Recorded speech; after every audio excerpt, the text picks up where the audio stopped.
Welcome to ஒரு grammar 30 days spoken English சேலஞ்ச்ல இன்னைக்கு நம்ம டே 7 பார்க்க போறோம். நேத்து நாம டென்சஸ்ல இருக்க எல்லா டைப்ஸ் பத்தி பார்த்தோம் இல்லையா? இன்னைக்கு நம்ம பிரசன்ட் டென்ஸோட டைப்ஸ் எல்லாம் பார்ப்போம்.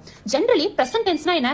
அந்த டைம்ல நடக்கிற ஆக்ஷன் தான் நம்ம பிரசன்ட் டென்ஸ் அப்படின்னு சொல்லுவோம். சோ அந்த டைம்ல நடக்கிற ஆக்ஷன் என்னென்ன ஸ்டேஜஸ்ல இருக்கோ அதுதான் அதோட டைப்ஸ் அப்படின்னு பார்த்தோம். சோ இப்போ நம்ம சிம்பிளா ஒரு எக்ஸாம்பிள் எடுத்து அதுல இருந்து பிரசன்ட் டென்ஸோட டைப்ஸ் எல்லாத்தையுமே பார்க்கலாம். இப்போ ஐ ஈட், நான் சாப்பிடுவேன் அப்படின்னு ஒன்னு எடுத்துக்கலாம். இப்போ இதுல இருந்து இந்த 4 டைப்ஸையுமே நம்ம எக்ஸ்பிளைன் பண்ணலாம். First type simple present tense. இதோட ஃபார்மேட் எப்படி இருக்குன்னா சேம் அந்த நேம்ல இருக்க மாதிரியே ரொம்ப சிம்பிளா இருக்கும். ஒரு சப்ஜெக்ட் பிளஸ் ஒரு verb 1 இருக்கும். ஓகேங்களா? Subject plus verb 1.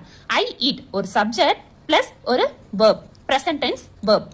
நான் சாப்பிடுவேன். இந்த மாதிரி சிம்பிள் பிரசன்ட் டென்ஸ் எந்தெந்த மாதிரி இடத்துல யூஸ் பண்ணுவோம் அப்படின்னு பாத்தீங்கன்னா, அதாவது எந்த மாதிரி இடத்துலலாம் நான் சிம்பிள் பிரசன்ட் யூஸ் பண்ணணும் அப்படின்னு கேட்டீங்கன்னா, daily habit or routine habits. So நமக்கு டெய்லி ஒரு ஹேபிட் இருக்கும். ஒன்னா காலையில எந்திரிச்சோனே பிரஷ் பண்றோமா, so I brush my teeth early morning. So இந்த மாதிரி டெய்லி ஹேபிட்ஸ் இல்ல ரொட்டீனா நம்ம செய்யற ஒர்க்கை எக்ஸ்பிளைன் பண்ணணும் அப்படின்னா அதுக்கு நம்ம யூஸ் பண்றது சிம்பிள் பிரசன்ட் டென்ஸ் தான். சோ 99% சிம்பிள் பிரசன்ட் டென்ஸ் எதுக்கு யூஸ் பண்ணுவோம்னு கேட்டீங்கன்னா, நம்மளுடைய டெய்லி ஹேபிட்ஸ் இல்ல ரொட்டீன் லைஃபை எக்ஸ்பிளைன் பண்றதுக்கு தான் யூஸ் பண்ணுவோம். இப்போ எக்ஸாம்பிள் பாருங்க, I eat at 8 PM. So எப்பவுமே 8 மணிக்கு தான் நான் சாப்பிடுவேன். ஐ கோ டு ஸ்கூல், நான் டெய்லியுமே ஸ்கூலுக்கு போவேன். சோ அதை நான் எப்படி சொல்வேன்? I go to school. I play cricket. So எனக்கு அதிகமா நான் கிரிக்கெட் விளையாடுவேனா ஐ பிளே கிரிக்கெட். இந்த மாதிரி நம்மளுடைய டெய்லி ஹேபிட்ஸ் இல்ல ரொட்டீனா நம்ம செய்யற டியூட்டியை எக்ஸ்பிளைன் பண்றதுக்கு நம்ம யூஸ் பண்றது என்னன்னு கேட்டீங்கன்னா சிம்பிள் பிரசன்ட் டென்ஸ் தான் யூஸ் பண்ணுவோம். நல்லா மைண்ட்ல ஞாபகம் வச்சுக்கோங்க, டெய்லி லைஃப் ஹேபிட்ஸ் எல்லாத்தையுமே நம்ம சொல்றதா இருந்தா சிம்பிள் பிரசன்ட் டென்ஸ் தான் யூஸ் பண்ணுவோம். அந்த டைம்ல நடக்கிறத நம்ம எக்ஸ்பிளைன் பண்றதை விட 99% நம்மளுடைய ஹேபிட்ஸ், அதாவது நம்ம ரொட்டீனா செய்யற ஒர்க்கை எக்ஸ்பிளைன் பண்றதுக்கு தான் சிம்பிள் பிரசன்ட் டென்ஸ் யூஸ் பண்ணுவோம்.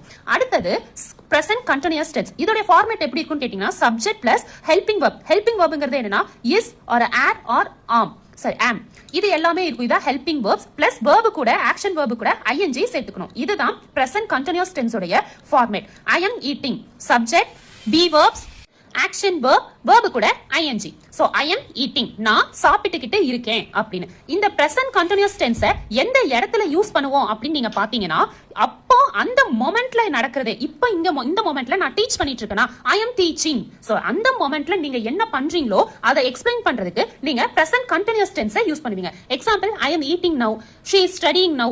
அந்த மாதிரி சொல்றதா தான் அந்த மொமெண்ட்ல நீங்க என்ன பண்ணிட்டு இருக்கீங்கங்கறத எக்ஸாக்ட்டா நீங்க எக்ஸ்பிளைன் பண்ணனும்னா பிரசன்ட் கண்டினியூஸ் டென்ஸ் தான் நீங்க யூஸ் பண்ணுவீங்க.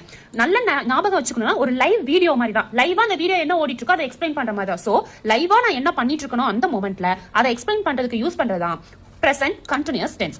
அடுத்தது present perfect tense. இதோட ஃபார்மேட் எப்படி இருக்கும் அப்படின்னு பாத்தீங்கன்னா, subject plus have or has plus verb 3 ஃபார்மேட்ல இருக்கும். subject plus have or has, I பக்கத்தாடி have வரும். she, he,